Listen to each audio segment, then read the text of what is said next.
Hello বন্ধুরা, সকলকে স্বাগত জানাই আমার চ্যানেল ট্যারো উইথ বৃষ্টিতে। সবাই কেমন আছেন? হ্যাপি থাকবেন, পজিটিভ থাকবেন। জেনারেল স্পেসিফিক রিডিং এটা একদম নয়। আমার ভিউয়ার্স মেল অথবা ফিমেল যে কেউ হতে পারে। Timeless collective general energy pick করা হবে না। সবসময় সব কথা আপনার সাথে রেজোনেট নাও করতে পারে। টাইমলেস হওয়ার জন্য আপনার সামনে যখন রিডিংটা আসবে, আপনি এখান থেকে কোনো না কোনো গাইডেন্স কিন্তু পেয়ে যাবেন। All zodiac sign base reading কয়েকটা রাশি সিগনিফিকেন্ট থাকে বলে আমি সেগুলোকে মেনশন করে দিই। সর্বোপরি রিডিং এর এনার্জি যদি আপনার সাথে ম্যাচ হয়ে যায় তাহলে কিন্তু পুরো রিডিংটাই আপনার। আজকে দেখে নেওয়ার চেষ্টা করবো আপনার পার্সনের কারেন্ট এনার্জি, ডিভাইনের গাইডেন্স, আপনার কারেন্ট এনার্জি, রিলেশনশিপের হ্যাপি মোমেন্টস ভাবতে পারেন, পার্সনের নাম ভাবতে পারেন, তার ছবিও ভাবতে পারেন। প্রথমে তার কিছু মেসেজ দেখে নেব। ডিভাইন গাইড করবেন আমার ভিউয়ার্স যার কথা ভেবে রিডিংটা দেখছেন, সে আপনারা যে কোনো কানেকশনেই থাকতে পারেন, কমিটেড, নন কমিটেড, এক্সট্রা ম্যারিটাল, সিঙ্গেলও যারা রয়েছেন তাদের যদি কারো ক্রাশ থাকে তারাও ভাবতে পারেন। তার কারেন্ট এনার্জিটা কি আছে? I can't come to you now. সেপারেশনে আছেন নাকি? উনি কিন্তু বলছেন এই মুহূর্তে উনি আপনার কাছে আসতে পারছেন না। I can't come to you now. My life is a mess right now. দেখুন প্রত্যেকটা কথা দেখুন কেমন উত্তর দিচ্ছেন, কারণ তার জীবনটা অস্থির হয়ে রয়েছে। উনি এত অস্থিরতার মধ্যে রয়েছে যে সেই কারণে উনি আপনার কাছে আসতে পারছেন না। আর কি আছে তার মেসেজ দেখা যাক কারেন্ট এনার্জিতে। The way I have treated you was wrong. দেখুন উনি এটা স্বীকার করছে যে উনি যেভাবে আপনার সাথে ব্যবহার করেছে। দেখুন প্রত্যেকটা মেসেজ দেখুন। The way I have treated you was wrong. উনি খুব ভালো করে জানেন যে উনি আপনার সাথে যেভাবে ব্যবহার করেছেন সেটা ভুল, সেটা রং ছিল। ওনার মনের মধ্যে এই ব্যাপারটা কিন্তু রয়েছে। তার জীবনটা অস্থির হয়ে রয়েছে, মেস হয়ে রয়েছে, অগোছালো হয়ে রয়েছে, সেই কারণে উনি আপনার সামনে আসতে পারছেন না। The heat between us is intense. আপনাদের মধ্যে যে ইন্টিমেসি হয়েছে সেই ব্যাপারটা কিন্তু উনি ভীষণভাবে মনে করছেন, সেটাকে মিস করছেন। If I could go back in time I would handle us differently. উনি কিন্তু এটাই মনে করেন যে উনি সবকিছু ঠিক করতে পারতেন এবং একটা সুযোগ যদি পেতেন তাহলে নিজের ভুলটা উনি কিন্তু শুধরে নিতে পারতেন। মেসেজগুলো পড়তে ভালো লাগছে না? I can't let go of you. Beautiful energy. উনি কিন্তু এটাই বলছেন যে উনি আপনাকে ছেড়ে দিতে পারবেনই না। Will this pain ever stop? ওনার একটাই দেখুন প্রশ্ন। এই প্রশ্নটা আমি আমার ভিউয়ার্সকে করব। দেখুন আপনার পার্টনারের কিন্তু এই প্রশ্নটা এসছে, ওনার মনের মধ্যে কিন্তু এই আকুতিটা এসছে যে ওনার মনে হচ্ছে যে এই যে যন্ত্রণার মধ্যে দিয়ে, এই যে বিচ্ছেদের যন্ত্রণার মধ্যে দিয়ে আপনারা যাচ্ছেন, এটা কি স্টপ হবে? এটার কি শেষ আছে? উনি কিন্তু এই প্রশ্নটা করছেন। আমার ভিউয়ার্সকে আমি প্রশ্ন করব যে দেখুন উনি কিন্তু স্বীকার করছেন যে উনি যেভাবে আপনার সাথে ব্যবহার করেছেন সেটা কিন্তু ঠিক নয় এবং উনি কিন্তু রিগ্রেট করছেন এবং এটা কিন্তু ওনার মনের মধ্যে চলছে যে উনি যদি পারতেন তাহলে সব ভুলগুলো শুধরে নিতেন। এবং একটা প্রশ্ন উনি কিন্তু করেছেন আমার ভিউয়ার্সকে, will this pain ever stop? এই যন্ত্রণার কি শেষ আছে? দেখি আর কি আছে কারেন্ট এনার্জিতে। গভীর অনুশোচনা। দেখুন গ্রিফ, অনুতাপের মধ্য দিয়ে যাচ্ছেন, ডিসিপেটিং। আপনাকে না অনেক কিছু শো করেছে এখানে, শো বিজনেস ড্রামা অনেক হয়েছে। মানে আপনাকে যা শো করেছে সেটা কিন্তু নয়, মানে হিডেন করে গেছে নিজের এক্সপ্রেশন, নিজের ফিলিংস যেগুলো শো করেছে সেটা নয়। খুব টকেটিভ আপনার পার্টনার মনে হচ্ছে। প্যাশন, আবেগ আছে। ওনার ফ্যামিলি একটা পজিশন রয়েছে, ফ্যামিলি নিয়ে উনি ভাবেন এবং হয়তো অর্থোডক্স ফ্যামিলিতে আপনার পার্টনার বিলং করে। আপনার পার্টনারের ফ্যামিলি হয়তো খুব গোঁড়া প্রকৃতির। আপনাদের সম্পর্কের মধ্যে হয়তো হতে পারে এই ফ্যামিলি রিজন একটা ম্যাটার করেছে এবং আপনার হয়তো এই প্রশ্নটা ছিল যে সম্পর্কে আসার আগে সেটা বলতে পারেনি। দেখুন এই প্রশ্নটা করেছেন বলে ওনার মনের মধ্যে কিন্তু একটা অনুতাপ রয়েছে। ওনার মনে হচ্ছে যে উনি আপনার সাথে হয়তো মানে চিটই করেছে, যে এই কথাগুলো আপনাকে আগে বলে দেওয়া উচিত ছিল। আপনাকে ম্যানিফেস্ট করছে। দেখুন বটম অফ দি ডেক আছে সার্ভিস, আবার আসছে প্রিজার্ভেন্স। মানে এখানে একটা সোসাইটি, একটা কনফ্লিক্ট রয়েছে এখানে, সামাজিকগতভাবে একটা ডিফারেন্স, একটা ডিস্টেন্স দেখা যাচ্ছে আপনাদের সম্পর্কের মধ্যে। অনেকের ক্ষেত্রে সোসাইটি ইমেজ, মানে আপনার পার্টনার অনেক বেশি সোসাইটি ইমেজে ফেঁসে আছেন। একটা সোসাইটিগত, কাস্টগত, রিলিজিয়নগত হয়তো একটা সমস্যা আপনাদের সম্পর্কের মধ্যে একটা বিচ্ছেদ এনেছে, এটা কিন্তু দেখা যাচ্ছে। দেখুন পরিবারে কেউ অসুস্থ হয়েছেন কি দেখা যাচ্ছে যে হয়তো বয়স্ক কোনো মানুষ, আপনার ক্ষেত্রে হতে পারে, আপনার পার্টনার ক্ষেত্রে হতে পারে, হয়তো কেউ বয়স্ক মানুষ অসুস্থ হয়ে পড়েছেন, হসপিটালাইজড হয়তো, এই ব্যাপারটা দেখা যাচ্ছে। এছাড়াও আপনার পার্টনার সোশ্যাল সার্ভিস করতে ভালোবাসেন এবং উনি সেগুলো করেন। ওনার হয়তো কোনো সংগঠনও রয়েছে, কোনো অর্গানাইজেশনে, কিংবা আপনারা দুজনেই হয়তো এই ইন্টারেস্টটা রাখেন এবং আপনারা দুজনেই একসাথে পার্টিসিপেট করেন। আপনার পার্টনার খুব টকেটিভ, এমন কোনো কিছু হয়তো ওনার প্যাশন আছে যেটা নিয়ে উনি এগিয়ে যান। হতে পারে যে উনি সোশ্যাল ইনফ্লুয়েন্সারও হতে পারে। ফ্যামিলি বন্ডিংটাতে উনি বিশ্বাস করেন এবং ফ্যামিলিকে উপেক্ষা করে কোনো কিছু করবে সেটা উনি ভাবতে পারেন না। আর এই ব্যাপারটা আপনাদের সম্পর্কটাকে অনেক বেশি বিষিয়ে দিয়েছে, সেটাই দেখা যাচ্ছে।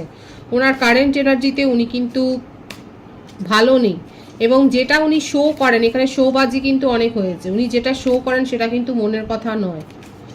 উনি আপনাকে হয়তো অনেক ইগনোর ফিল করিয়েছেন, হয়তো এটা বুঝিয়েছেন যে ওনার ওনার অনেক ব্যস্ততা রয়েছে, কিন্তু এগুলো নয়। দেখুন, ওনার মনের মধ্যে আপনাকে নিয়ে খুব আবেগ আছে এবং আপনাকে ম্যানিফেস্ট করছে। সব থেকে বড় কথা, আপনাকে কিন্তু খুব ম্যানিফেস্ট করছে। বললাম না, এখানে হিডেন ফিলিংসের ব্যাপারটা আছে, নিজের মনের কথা উনি বলেননি।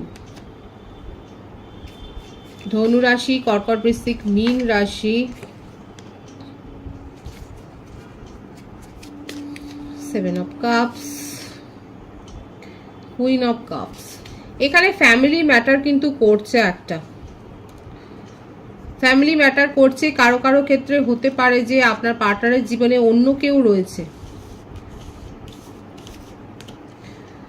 আপনার পার্টনারের জীবনে কোনো থার্ড পার্টি, কোনো এক্স রিলেশনশিপ রয়েছে যেখানে উনি খুব সাফার করেছেন, উনার ইমোশন খুব আহত হয়েছে সেই সিচুয়েশনে। এবং এটাও একটা কারণ যে আপনাদের মধ্যে সম্পর্কটা হয়তো সেইভাবে ডিপ, হ্যাঁ ডিপ তো অবশ্যই, সেইভাবে হয়তো উনি বিশ্বাস করতে পারেন না। আপনাকে নিয়ে উনি খুব ভাবেন, ওনার মনে আপনার মনের খুব, আপনার সম্বন্ধে খুব পজিটিভিটি আছে, কিন্তু এই যে এক্স রিলেশনশিপের একটা দগদগে ঘা, এই ব্যাপারটা না উনি ভুলতে পারেন না। এছাড়াও সোসাইটি একটা ইমেজ রয়েছে, একটা সোশ্যাল ডিফারেন্স রয়েছে, যেটাও একটা কাজ করছে আপনাদের সম্পর্কের মধ্যে, একটা শীতলতা এনেছে, একটা দূরত্ব এনেছে। বার্থডেটা বলি, 2, 11, 20, 14, 7, 15, 24, 6, 25, 16। এই বার্থডেটগুলো বেশি দেখা যাচ্ছে। বার্থ মান্থ ফেব্রুয়ারি, জানুয়ারি, এপ্রিল, জুলাই, মে, এই মাসগুলো দেখা যাচ্ছে। ভাইস ভার্সা হতে পারে। সুতরাং আপনার পার্টনারের মধ্যে রিগ্রেট আছে এবং যে স্মৃতিটা ওনাকে কুড়ে কুড়ে খাচ্ছে সেটার থেকে উনি বেরিয়ে আসতে চান। নিজের ইমোশনকে কখনোই উনি সেইভাবে এক্সপ্রেস করতে পারেননি এবং এটার জন্য তার মনের মধ্যে কিন্তু খুব অনুশোচনা আছে। আর উনি কিন্তু তার কারেন্ট এনার্জিতে কিন্তু তার মেসেজে এসেছিল, উনি কিন্তু বলেছেন যে এই পেনটার কি কোনো শেষ আছে। দেখুন, এই কথাটা কিন্তু উনি বলেছেন এবং দেখুন ওনার কারেন্ট এনার্জিতে উনি যে ভালো নেই সেটাই কিন্তু প্রত্যেকটা ছত্রে ফুটে উঠেছে। এই ব্যাপারটাই কিন্তু দেখা যাচ্ছে। আপনার কারেন্ট এনার্জিটা আমি দেখব।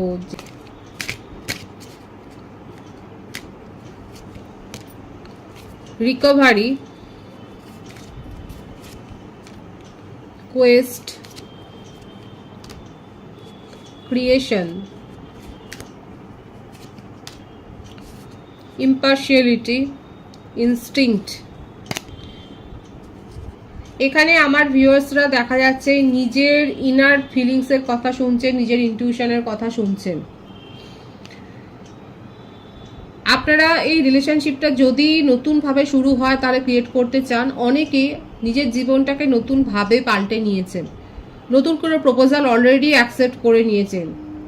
কালেকটিভ এনার্জি আমার ভিউয়ার্সের মধ্যে অনেকে নতুন প্রপোজাল পেয়ে সেটাকে অ্যাকসেপ্ট করেছেন, কারণ আপনার মনে হচ্ছে যে আপনাকে ইগনোর করা হয়েছে, আপনি যথাযোগ্য সেখানে কোনো প্রায়োরিটি পাননি বলে আজকে আপনি নিজের ইনটিউশনের কথা শুনে নিজের জীবনকে ডিসকভার করছেন এবং নিজের যে ক্ষতি আপনি করেছেন সেটা এখন আপনি রিকভার করছেন। অ্যানসেস্টারদের ব্লেসিংস আপনারা পাচ্ছেন। সঠিকভাবে রিচুয়ালস করুন, আপনাদের যে অ্যানসেস্টার রয়েছে তারা কিন্তু আপনাকে আশীর্বাদ করছে, সেটাই দেখা যাচ্ছে। অনেকে নেচারের সাথে সময় কাটাচ্ছেন, হয়তো নতুন করে কোনো প্ল্যান্ট আপনারা হয়তো বসিয়েছেন। এখানে দেখা যাচ্ছে আপনারা হয়তো কোনো নতুন প্ল্যান্ট আপনারা গ্রো করেছেন বা তার পরিচর্যা করছেন, সেটাই দেখা যাচ্ছে। এবং নিজেদের জীবনকে আপনারা ডিসকভার করছেন সোলমেটের কাছ থেকে। অলরেডি হয়তো প্রপোজাল পেয়েছেন, অনেকে আছে যারা নিউ প্রপোজাল অ্যাকসেপ্ট করেছেন, কারণ আপনার মনে হচ্ছে যে আপনি যে সম্পর্কে ছিলেন সেখানে আপনাকে ইগনোর করা হয়েছে, আপনি সেখানে প্রায়োরিটি পাননি। নিজের ইনটিউশনের কথা শুনেই কিন্তু অনেকে দেখা যাচ্ছে এগিয়ে যাচ্ছেন। এবং একটা কথা বলবো যে অনেকের মধ্যে হয়তো কোনো ব্যাড হ্যাবিট গ্রো হতে পারে, কিন্তু সেটা থেকে দূরে থাকবেন। হয়তো কোনো অনেকক্ষণ বেশি হয়তো অনলাইনে থাকা, এটা একটা আসক্তি হতে পারে, সেটা থেকে নিজেকে দূরে রাখবেন, সেপারেট করে রাখবেন। ডিভাইনের গাইডেন্সটা এখানে দেখবো, ডিভাইন আপনাকে কি বলছে। Page of পেন্টিক্যালস, the star, seven of wands. Divine কিন্তু বলছে নিজের এনার্জিকে প্রোটেক্ট করুন। যদি আপনার মনে হয় যে কোনো সিচুয়েশান, যদি আপনি সেখানে নেগেটিভিটি ফিল করেন, সেখানে যদি আপনার মনে হয় যে আপনার অস্বস্তি হচ্ছে বা আপনি স্বস্তি বোধ করছেন না, সেখানে নিজেকে একটুখানি মানে ব্যাকফুটে নিয়ে যাওয়াটাই ভালো। এছাড়াও বলছে আপনারা সঠিকভাবে ম্যানিফেস্ট করুন। আপনি কিন্তু যদি সঠিকভাবে ম্যানিফেস্ট করুন সেটার ফল পাবেন, একদম পরিষ্কার এসছে। সঠিকভাবে যদি আপনারা ম্যানিফেস্ট করেন কোনো বিষয় নিয়ে, আপনি কিন্তু ফল পাবেন। এছাড়াও নিজের পজিটিভ অরাটাকেই ধরে রাখুন, নেগেটিভিটি থেকে দূরে থাকুন। কারণ এখানে আমি কিন্তু বলেছিলাম হতে পারে যে হয়তো অনেক বেশি অনলাইনে রয়েছেন বা এই ধরনের কিছু একটা আসক্তি, সেটার থেকে ডিভাইন কিন্তু বলছে নিজের এনার্জিকে প্রোটেক্ট করুন। পজিটিভ আছে এনার্জিকে অবশ্যই ক্লেম করে নেবেন। রিডিংয়ের এনার্জি আপনার সাথে ম্যাচ হলে রিডিংটা লাইক করে এনার্জি অবশ্যই এক্সচেঞ্জ করবেন, যেটা ভীষণভাবে জরুরি। সকলকে আমার চ্যানেলে অনেক অনেক স্বাগত ও শুভেচ্ছা জানাই। যারা রয়েছে তাদেরকে অনেক ভালোবাসা। আপনাদের ভালোবাসা সহযোগিতা এই পরিবারকে বৃহত্তর করে তুলুন। রিডিংটা একটু শেয়ার করে দেবেন, চ্যানেলটা সাবস্ক্রাইব করে দেবেন। সবাই ভীষণ ভালো থাকবেন।